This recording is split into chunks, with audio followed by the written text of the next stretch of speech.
I'm here with Yaniv, who took the leap, based in London. How you doing, Yaniv? Good look. How are you, mate? Oh, pretty good, pretty good. We were just talking about my Alice in Wonderland doors. uh, yeah. So, how long had you been making music when you started the leap? When I started the leap, let's just say that if we take gross through all the years and not net, it will be about 25 years. 25 years. Yeah, since I was 13, when I was playing keyboard since I was a kid, but then when I was 13, I was introduced to this magical software called Fast Tracker. I don't know if you know Fast Tracker. Fast tracker? I don't think so.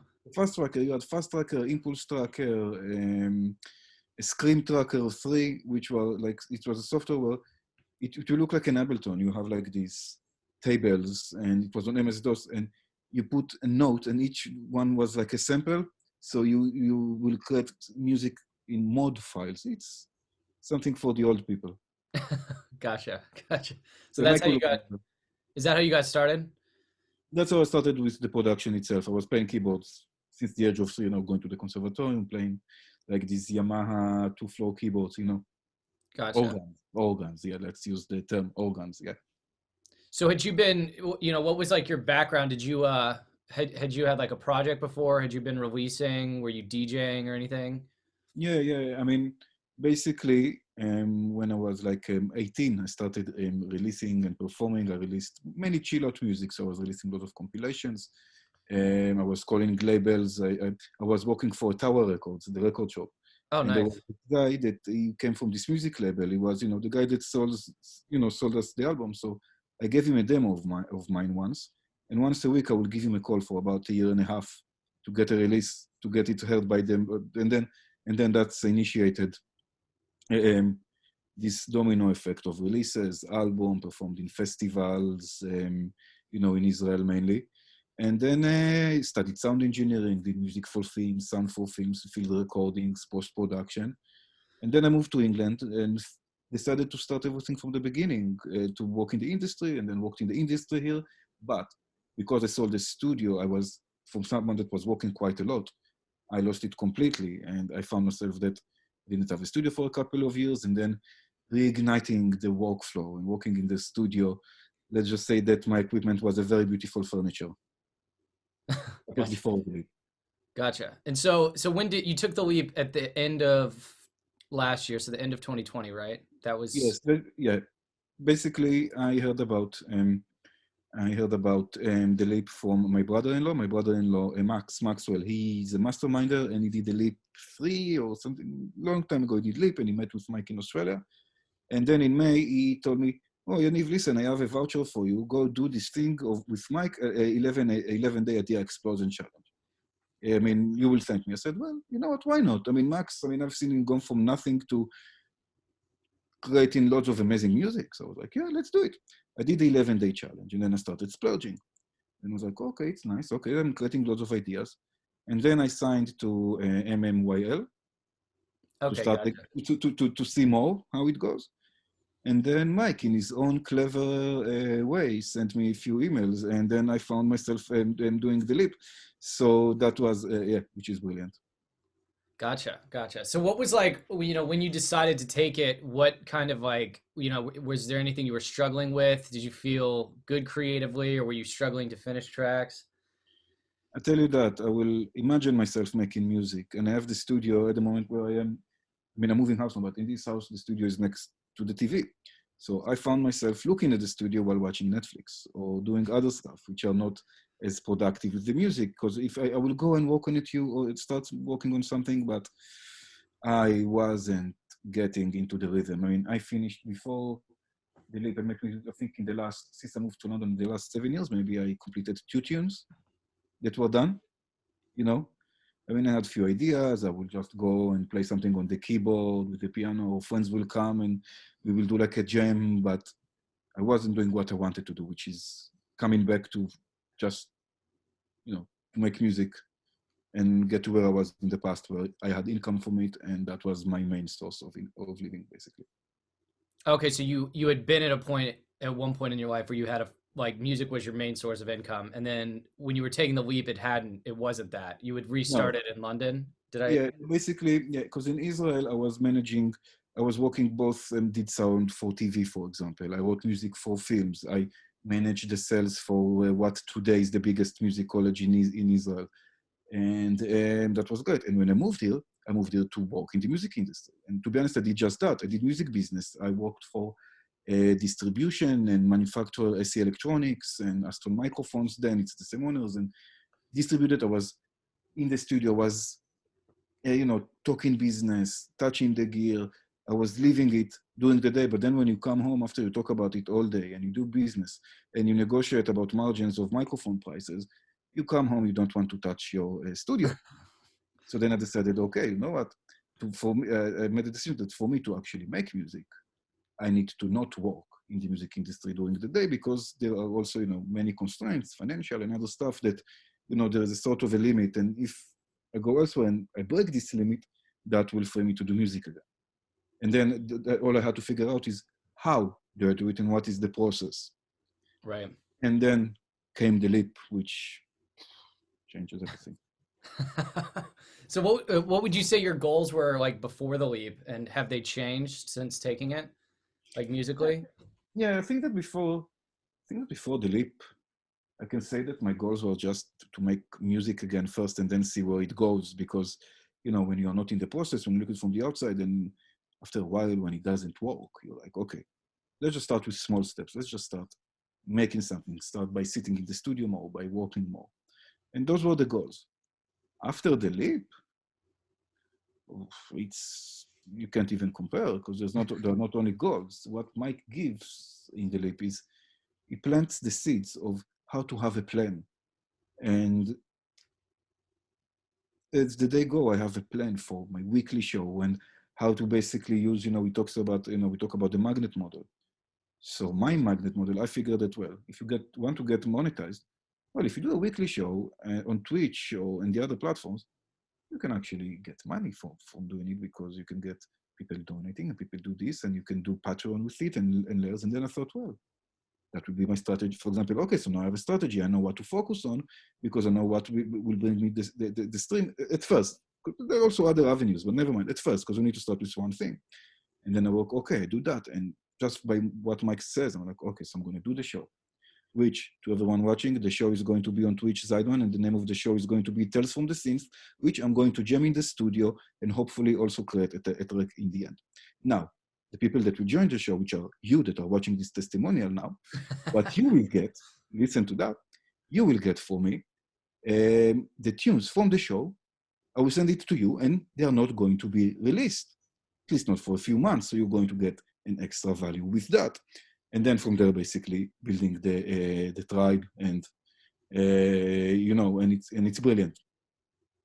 That's great. So I mean, what so you've got your show going. So what, like, was there anything specific Starting that in March. in March, okay. Yeah. And we can put a link there too. Was there anything that, like, any specific struggles or like obstacles that you can say like, okay, the leap definitely helped with that specific thing that I was struggling with? Finishing music. Mm. That's the main thing. As I said, okay, very simple. Before the leap, 2 tunes in maybe 7 years since I moved to England. Since the leap, when did the leap start? Was it in October, I think, right? October or in the middle of October, if I'm not mistaken? Yeah, so it would have been October, and we're in February now. October Well, 2020, February okay. 21 right now. Okay, so between October and now, what have I accomplished music-wise? So let's put the business part aside. I've finished more than 15, but 15 tunes for release. I'm releasing a tune every 2 weeks. One tunes, there's a label that I'm working on just releasing tunes as an addition, not something that I'm committed to, which is great for exposure. I mean, the rate that I finish music is not, I mean, even when I struggle, I still finish music. Even if the machine is stuck, okay, this week I didn't have a lot of energy. I worked 20 minutes every day. No progress. I was watching Netflix. I go back the next week and it's like nothing. I'm like, oh, wow, did I write a tune that is almost finished? I don't remember anything from it. And it's like a completely new thing. And I'm like, oh, what the fuck? I wrote this. Okay, okay. And then you go and you print, and the feedback is amazing because people say that I have my own sound, that they can hear with every tune that it's me, and that's like, of course, I did my command in leap. That's what happens when you do the leap, because the methodology of how it works of the machine, it's like the music gives you no choice but to make good music, and it also gives you no choice by developing your own sound just because of how the process works. If you know what I mean, and I don't Yeah. choose it. Music chooses it for you. The music chooses it for you. I create something. I'm like, oh well, what the fuck? I mean, I didn't mean to create that. I mean, there is a song that actually I finished last week. Will be released in maybe 2 months, let's say. That there is this preset splurge that we do when we choose random presets. And I'm a melody guy. My music has lots of melody, harmonies, that. And I created this tune just because of the preset splurge, which has almost zero melody. It's mainly noises. Fucking good tune, and it still sounds like me. And I'm like, I wouldn't have never done it because I wouldn't have chosen these sounds if I wouldn't do, let's say, this preset splurge, which is, and it's amazing. I think it's magical. I mean, I'm talking praises about Mike, everywhere because it's really is best investment I've ever done for anything musically, more than any gear or anything. Oh, that's great to hear. Yeah. What So did you feel like you kind of had a sound before the leap, or do you think that happened during the leap, or was it kind of like you sort of had an idea of what it was, and then the leap just because of like the exercises you're doing really kind of defined it more? Well, I had a sound, but the sound that I've had is a sound that is 10 years old because for 10 years 7 years, let's say, I wasn't able to walk properly. So whatever was my sound there then, which was more like chill out, it's a foundations for where the sound is now because, I developed as a person. I moved from Israel to the UK, so it's different influences and it all combines. But I think that what the leap does is that because, you know, basically you just practice and you experiment, and when you practice and you experiment, and because you don't think of what you do and it comes from the subconscious, which is part of the process, the subconscious will take you to where it knows that what your strengths are, which is also something very important here, that you focus on the strengths, and then it, something evolves from it. And yes, so it's, yeah. Was there any point in the leap where you felt like resistance, or you were struggling, or like anything that kind of gave you pause? No, I haven't stopped. I mean, since even between the leaps now, okay, yes, I do agree that after I finished my musical project, I had this sort of I did these 8 tunes now in 6 weeks. What? Okay, and then it's like, okay, I need to get back, and then you just need to get the engine going again, because it takes time until the machine is always full, until you have the pipeline, the funnel. Let's call it the music version funnel, and from start to finish. But other than that, it, no, it's like even if things look, things are not perfect, but it's a process, and because it's a process, even if something is not perfect, it's not a struggle. It's not the end of the world. But here's the thing: if there is a struggle, I have because there's always questions: what to do and how to do. Fellow leapers, the guys in the group in the Slack, they're amazing. I mean, we have you and Arash with your accountability coach, which is brilliant. But you have a lot on your plate. But all the guys in the community, it's like we send one message, we're asking a question, or someone else. I learn more things than other people that are more open than me to struggles. And you see what they say, and like, oh, that's nice. So, when you have this support, you can't have a struggle. You just have challenges and you solve them. Yeah, no, that's the community. I feel like I still learn stuff from random people in the leap, like some of their answers that they give. I'm just like, wow, I never thought of it like that, because there's just so many people that are doing so many different types of music, that you end up getting these unique perspectives for sure. Yeah, but it's more than that. I can tell you that after one leap, you will become a group. It's everyone. I've never met anyone there. We never met in person, but we all feel like we're connected. I mean, there are a few leapers that we have in our own calls that we help each other, and discuss things. We have like our own mastermind there, like 5 people group. There are other leapers that, we talk in the chat, we talk in private, and it's great if we see someone, as Israelis, when we see someone that is also from Israel, we help each other as well. So we have our own, so it's like everyone, it's like lots of communities, and the people, and in the beauty is you learn from people like, let's say, Jace, who has lots of experience, and you learn from him one thing. But then you have these people that are more beginners and they just started, but because of that, you learn a lot from them. Because what they learn, sometimes we're like, oh wow, I actually forgot that that's how it's supposed to work. And then this guy was, and it's, I think that this blend and balance between the more beginners that just want to step in and those that are, you know, like me, that've been doing it for years, lost the way and coming back and all that. It's brilliant. Yeah, it's so true that the different levels of like skill within it and how much you can learn from like a beginner and someone that's advanced. It's kind of mind-boggling. You know why? Um, Because I think that one of the things about the leap and the machine is that your level of music doesn't matter because it's about the habits and the process more than your level. And when you focus about those, this is where you learn. You know, as Michael always says, you can always go to a rabbit hole and watch shitloads of YouTube videos, then they're going to give you nothing. At the end of the day, you just need to go and, you know, switch the knobs and hope for the best. And, you know, and what's the worst that can happen? Nothing. Worst that can happen, the neighbors are going to get annoyed because you have blown their, I don't know, their midday nap. How do you call it? Daytime nap. Yeah. um, so uh, let me see what else. Like, so how, what do you think your music career is going to look like now? Like, what do you think your goals are going to be for the next like few years after taking the lead? So, first of all, the goal now, at the moment, I'm not even looking at money from it. At the moment, is establishing. It's establishing. It's what first started doing, starting building the tribe. You know, I've built the website, starting building the tribe, you know, mailing list and all that. But long term, it will be, you know, music creation, coaching. I don't know. I mean, licensing. I mean, sync licensing. I bought music for movies in the past.